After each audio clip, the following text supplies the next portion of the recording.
तो आज के वीडियो में हम बात करेंगे कि एक बुरी आदत को हम कैसे छोड़ें। उससे पहले मैं आपको एक स्टोरी सुनाना चाहता हूँ। स्टोरी यानी कि मैंने कुछ दिन पहले एक चीज़ नोटिस की थी, जो मुझे वो एक्सपीरियंस मिला था एक बुरी आदत को छोड़ने का। वही मैं आपको सुनाने वाला हूँ ताकि आपको एक आदत छोड़ने में मदद मिल सके और आप आसानी से समझ पाओ। तो मैं रहता हूँ यहाँ पे गांव में, और यहाँ पे 50 किलोमीटर के आगे हमारे आसपास के जो शहर होते हैं वो शुरू होते हैं। और यहाँ पे हमें गांव में रहने के कारण कभी कभी कुछ जो जॉब जाना होता है, कुछ पढ़ाई करनी होती है, वो हमें यहाँ पे नहीं मिल पाती ठीक तरीके से। इसलिए हमें उन शहरों की तरफ हमें जाना पड़ता है ताकि हम ठीक तरीके से पढ़ाई कर सके और एक अच्छी जॉब हमें मिल सके। मैं भी एक कोर्स कर रहा था 1 साल का, वो भी मैं अपने पास ही के एक शहर में कर रहा था जो 50 के आसपास के किलोमीटर के अंदर आता है। और मेरा उस कोर्स का टाइम था सुबह 10 बजे से दोपहर के 2:30 बजे तक। तो हमें 2 घंटे पहले निकलना पड़ता है ताकि हम ठीक तरीके से टाइम पे पहुंच पाए, क्योंकि जो लोकल बस आती है वो सारी बसें हमें सारे पैसेंजर को लेके वहाँ पे शहर की तरफ पहुँचाती है, तो ज़्यादा टाइम लगता है। इसलिए 2 घंटे पहले हमें निकलना पड़ता है। मैं रोज़ की तरह उसी बस में मैं जा ही रहा था। पर कुछ दिन पहले क्या हुआ, एक हमारे गांव के ही अंकल वहाँ पे उसी बस में बैठे। मेरे ही सामने वाली सीट में वो अंकल बैठे, पर उन अंकल को देख के मुझे थोड़ा अजीब सा फील हुआ। यानी कि उन अंकल का पूरा शरीर पूरी तरह से सूख गया था, जैसे उन्होंने अपने मुंह पे कुछ कपड़ा बंधा हुआ था, और वो जो ऑक्सीजन की जो वो नली आती है वो मुंह पे ऐसी कुछ लगाई हुई थी। वो तो मैं ठीक तरीके से नहीं देख पाया था क्योंकि उन्होंने कपड़ा बंधा हुआ था मुंह पे। मैं पीछे वाली सीट में बैठता हूँ तो वो मेरे सामने ही बैठे थे। तो मेरी नज़र थोड़ी आगे वाली सीट पे भी गई कि उनकी फैमिली भी आई हुई थी। पर उनकी फैमिली को मैंने जब देखा तो वो सारे जो उनकी फैमिली थी वो सारे उनके जो उनका जो बेटा था वो सारे आगे की सीट की तरफ बैठे थे। उनकी सीट में के आसपास जबकि जगह थी सुबह, तो उनकी आसपास की सीट में भी उनके जो बेटे थे वो भी उनके पास में नहीं बैठे हुए थे।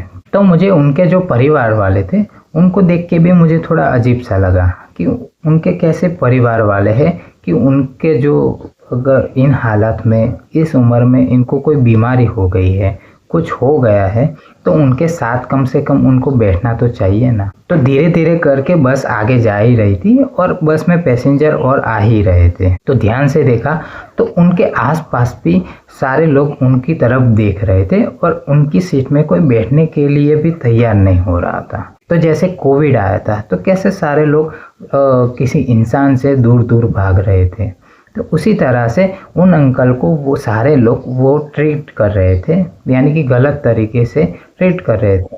धीरे धीरे करके वो बस आगे गई और उस बस में और भी बहुत सारे लोग आए, जो मजबूरी में किसी ना किसी को तो उनके साथ बैठना पड़ा, क्योंकि कोई बैठने के लिए तैयार ही नहीं था। पर एक सीट उनके पास में खाली थी तो वहाँ पे कोई ना कोई आके बैठ ही गया। पर वो मजबूरी में बैठा क्योंकि कोई भी उनके पास बैठने के लिए तैयार नहीं था। और ये सारी चीज़ें मैं जब देख रहा था तो मुझे अंदर से बहुत ही ऐसा महसूस हो रहा था कि इन अंकल के साथ बहुत ही गलत हो रहा है। आगे जाके 30 किलोमीटर के बाद एक छोटा सा शहर आया जहाँ पे एक बस स्टैंड है। वहाँ पे कम से कम 2-5 मिनट के लिए वो बस रुकती है ताकि जो आगे शहर में जाने वाले लोग हैं, और ख़ास करके उस बस में या फिर कोई भी बस में हो, ख़ास करके उसी जगह से वहाँ पे ज़्यादा भीड़ होती है सारी बस में। तो जब वो बस वहाँ पे रुकी 2-5 मिनट के लिए, तो उन अंकल को शायद प्यास लगी होगी, तो वो अपना जो कपड़ा मुंह पे बंधा हुआ था वो अपनी सीट पे रख के बाहर पानी पीने के लिए बस से नीचे गए। तो जब अपनी सीट में वो कपड़ा रख के जब वो बस से नीचे गए तब बहुत सारी भीड़ हो गई उस बस में, यानी कि कदम रखने तक की भी जगह नहीं थी।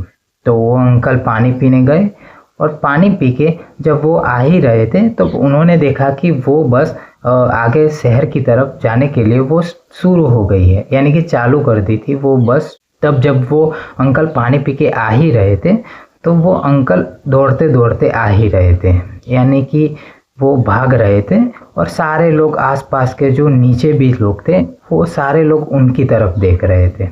और वो जो उनका बेटा था वो भी वो खिड़की में देख रहा था और कुछ बोल भी नहीं रहा था कि बस रोको मेरे पापा आ रहे हैं, ऐसा कुछ भी नहीं वो बोल रहा था। और जैसे वैसे करके वो बस में आ ही गए। तो जब वो आए तो सारे लोग साइड में हट गए और वो पीछे की तरफ गए जहाँ पे उनकी वो सीट रोकी हुई थी, जहाँ पे उन्होंने वो कपड़ा रखा हुआ था। और वो अंकल ने जहाँ पे वो कपड़ा रखा हुआ था उस सीट पे वहाँ पे एक और भाई आके वहाँ पे बैठ गए थे। उन्होंने मुंह में गुटखा भरा हुआ था और जब वो अंकल आ रहे थे तो अंकल से वो जो उनका यानी कि ऊपर जब बस में चढ़ रहे थे तब मुझे पता चला कि उनको कैंसर है। तो उनको जो वो कैंसर हुआ था उनकी वजह से वो बोल भी नहीं पा रहे थे और वो भाई को कह रहे थे कि मैंने यहाँ पे कपड़ा रखा हुआ, ये मेरी सीट है। पर वो भाई जो गुटखा खा रहे थे वो वहाँ पे सीट तक भी नहीं दे रहे थे कि ऐसे कैसे मैं सीट तुमको दे दूँ। वो कुछ भी बात सुन ही नहीं रहे थे, समझ ही नहीं रहे थे। तो मैंने कहा चलो मैं ही खुद उनको वो सीट दे देता हूँ। पर पीछे वाले एक भाई ने उनको सीट दे दी कि आप यहाँ पे आके बैठ जाओ। और इससे भी बहुत सारी हद तब पार हो गई। जो उनका जो बेटा था वो खड़े खड़े वहाँ पे देख ही रहा था और वो कुछ बोल भी नहीं रहा था। इतना सब कुछ हो गया उसके बाद भी। और ऐसा नहीं था कि जो उनका बेटा था वो कोई छोटा बच्चा हो, वो मुझसे भी बड़ा, यानी कि 24 या 26 साल की उम्र का वो था लड़का, यानी कि मेरे गांव में ही रहता है तो मैं उसको जानता हूँ। एक सवाल मेरा ये भी था कि क्या उनको ये जो कैंसर हुआ था क्या ऐसे ही कैंसर हुआ था या फिर कोई उनको जो आदत थी, कोई ऐसी आदत जिनकी वजह से वो हुआ था। तो इन सारी चीज़ों को मैंने बहुत ही गहराई से रिसर्च किया और मेरे दोस्तों से, ऐसी सारी जो उनके आसपास जो रहते हैं उनसे मैंने जब पूछा तो मुझे पता चला कि वो सिगरेट पीते थे और वो पहले से ही सिगरेट पीते थे। यानी कि जब वो स्कूल जाते थे, जब वो कहीं काम पे जाते थे, यानी कि जॉब की उन्होंने, तब से लेके जो उनको आदत थी इसी वजह से उनको ये कैंसर हुआ था। तो पहले उनकी क्या ज़िंदगी रही होगी और अब कैसे ज़िंदगी उनकी जा रही है, तो पहले हम ये समझते हैं। पहले जो उनके दोस्त रहे होंगे उनकी वजह से जो वो आदत लगी होगी, जैसे कि अभी के टाइम में हम कोई मूवी देखें, कोई भी चीज़ देखें तो सिगरेट पीने को कितना आसान तरीके से ये हीरो की तरह दिखाते हैं कि कोई सिगरेट पीता है, ये सारी चीज़ें करता है बुरी चीज़, तो कैसे वो हीरो की तरह दिखता है, हीरो की तरह लगता है। और अभी के टाइम में देखें तो क्या उनके वो जो दोस्त थे, जब वो मुसीबत आई, जो वो प्रॉब्लम आई, तब क्या वो सारे दोस्त जो उनकी वजह से वो आदत लगी थी क्या वो अभी उनके पास है? तो वो जो अंकल थे उनके जो परिवार वाले थे तो क्या उन्होंने नहीं कहा होगा कि ये आदत बुरी है, ये आदत आपको छोड़ देनी चाहिए? या फिर वो अंकल थे उनको नहीं लगा होगा कि ये आदत मेरे लिए बुरी हो सकती है, यानी कि इससे मुझे बहुत सारी बीमारी हो सकती है, मेरी जान भी जा सकती है इस आदत के वजह से? तो क्या वो अंकल ने निकलने की कोशिश नहीं की होगी? उन अंकल ने वो आदत छोड़ने के लिए वो ज़रूर कोशिश की है, जैसे कि हम करते हैं। पर जब वो अंकल ने बार बार वो कोशिश की होगी उस आदत को छोड़ने के लिए, तो उसके वजह से वो जो आदत नहीं छोड़ पा रहे थे, इसके वजह से उनका जो कॉन्फिडेंस होता है, यानी कि कोई चीज़ हमें अगर सोच ले कि ये चीज़ नहीं करनी और अगर हम बार बार वही चीज़ करें तो हमारा काफ़ी हद तक कॉन्फिडेंस हम खुद ही ख़त्म कर देते हैं, जैसे कि हम अभी कर रहे होंगे अपनी आदत को छोड़ने के लिए या फिर ये सब करने के लिए। तो अभी के टाइम में उनकी क्या ज़िंदगी रही हो, तो जैसे हम भी वो आदत करते हैं तो इन अंकल के एग्जाम्पल से हम समझ सकते हैं कि हमारी आगे की भी ज़िंदगी कैसे होने वाली। जैसे कि अंकल के पास वो सारे जो दोस्त नहीं थे जो आदत लगा रहे थे, उनके साथ उनकी फैमिली थी पर वो भी बहुत हद तक उनसे भाग रही थी, यानी कि पीछा छुड़ाने की कोशिश कर रही थी। उनके आसपास के जो उनके रिलेटिव थे उनके आसपास कोई भी नहीं था, उनके जो आसपास के जो अनजान लोग भी थे, वो भी सारे लोग उनसे दूर भाग रहे थे। जो वो कैंसर का जो ऑपरेशन होने वाला था, वो बहुत ही पेनफुल होने वाला था। और उससे भी पेनफुल ये था उन अंकल के लिए कि जब मुसीबत का टाइम आया, जब उनके आसपास उनकी ये सारी चीज़ों की वजह से उनके पास जब वो प्रॉब्लम आई, तब उनके अपने भी पास नहीं थे, कोई भी उनके पास नहीं था कि उनके पास में बैठ के अपने हाथ में हाथ रख के कोई ये तक बोल सके कि कुछ नहीं होगा, टेंशन मत लीजिए।